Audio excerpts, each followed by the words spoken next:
Welcome.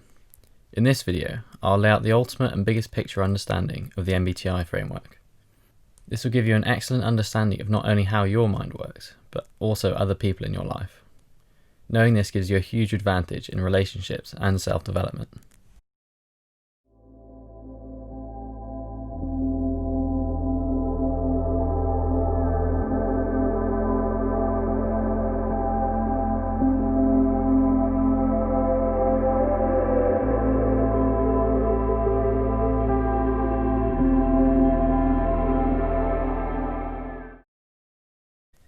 It should be noted that I did not invent any of this, but am merely explaining the concepts that others have put forth in the past, but are not widely known. So credit goes to John Beebe and any other founders and developers of this model. So most people think you have just one personality type in the MBTI system, but when you understand the four sides of the mind, you'll realise that this is not necessarily the case. The first side of the mind is the ego. This is your personality type in the MBTI system that you probably already know about and understand. It consists of cognitive functions in this order: the hero, the parent, the child, and the inferior function. We already know about these, and I'll go into them in greater depth in the future. For example, the ESTJ has TE hero, SI parent, NE child, and FI inferior. This is the side of the mind that the person uses as their default and is most comfortable in. The hero function can be viewed as a so-called gateway function of the ego, because this side of the mind is accessed by developing and using this function primarily. For the ESTJ, the ego is primarily accessed by using their TE, and this is second nature to the ESTJ, so it is relatively easy to access and then integrate compared to the other sides of the mind. The second side of the mind is the subconscious, also known as the superid. This consists of the cognitive functions of the ego, just in reverse order. Taking our ESTJ example, we have FI hero, NE parent, SI child, and TE inferior. This is the same as the INFP personality, so the ESTJ has an INFP subconscious. This side of the mind comes out in times of stress, where the ego is struggling to handle a situation, or it can come out through aspiration to face your fears and pursue personal growth. This side of the mind is accessed through the inferior or aspirational function of the ego, which becomes highly activated during times of intense stress or aspiration. Hence its nicknames of aspirational and inferior function. The aspirational function is also the anima, if you're familiar with classical Jungian psychoanalysis. Therefore, the fourth function of the individual can be viewed as a gateway to the subconscious mind, and it is the key to further growth and maturity of the individual. For the ESTJ, they would access the subconscious by developing their inner values, i.e. their FI.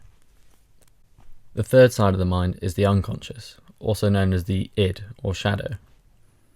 This consists of cognitive functions of the ego, in the same order but in the dual form. Continue our example of the ESTJ as the ego. We had TE, SI, NE, FI, so the unconscious is TI, SE, NI, FE, which is the ISTP, so the ESTJ has an ISTP unconscious. This side of the mind is accessed through maturity and growth of the individual. Instead of the ego function names of hero, parent, child, inferior, we have the dual shadow versions of the functions, which are nemesis, critic, trickster, and demon. We'll go into these in a bit. You can access the unconscious and develop it further by getting over your worry, i.e. by facing your nemesis function and using it when you're outside of your comfort zone. For our ESTJ, this would involve them practicing their introverted thinking more, i.e. building a logical framework in an objective way to understand how things work together as systems. And the fourth and final side of the mind is the superego. This consists of the functions of the unconscious but flipped upside down.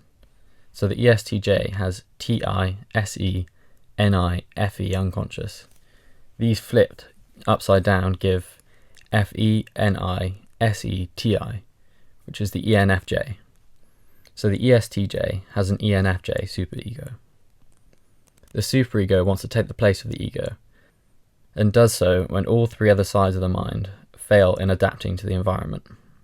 The superego can also be activated when the demon function is repressed or ignored.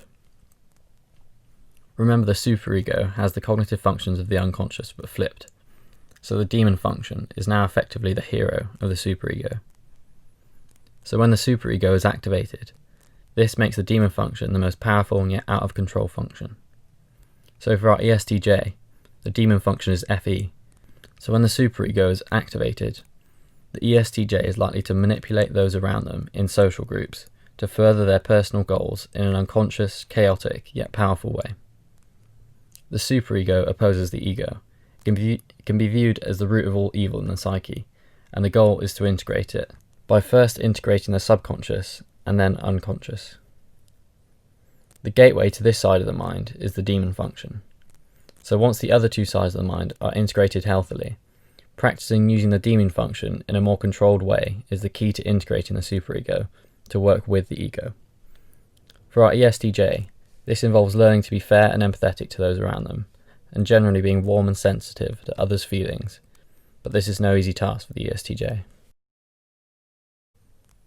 As a general rule of thumb for each cognitive function, and not by any means 100% accurate, it is useful to pair the function with these corresponding statements.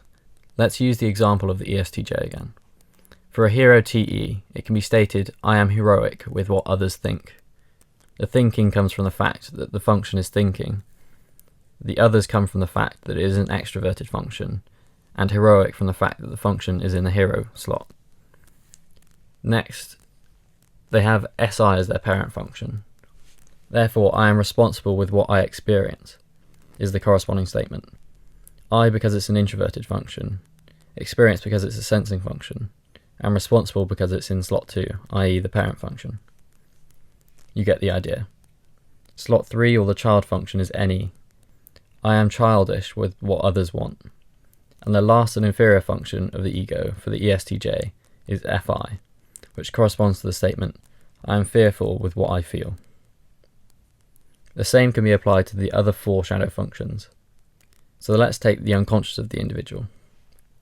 With the ESTJ, we have TI as nemesis in slot 5. This corresponds to the statement, I am worried about what I think. Notice the nemesis being associated with worry. Again with the ESTJ, with the critic function in slot 6, we have SE, which pairs with the statement, I am critical with what others experience. In slot 7, also known as the trickster, we have NI, which corresponds to I'm unaware with what I want.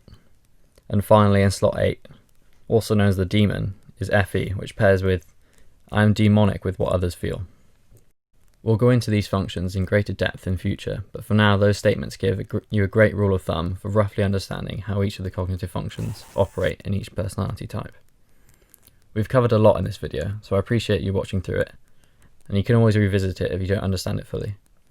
I do not take credit for inventing these concepts and relationships of the mind. I am merely sharing my own understanding of an elegant framework that is not of my making, but is worth sharing for your development. Right, that's it. Thanks for watching.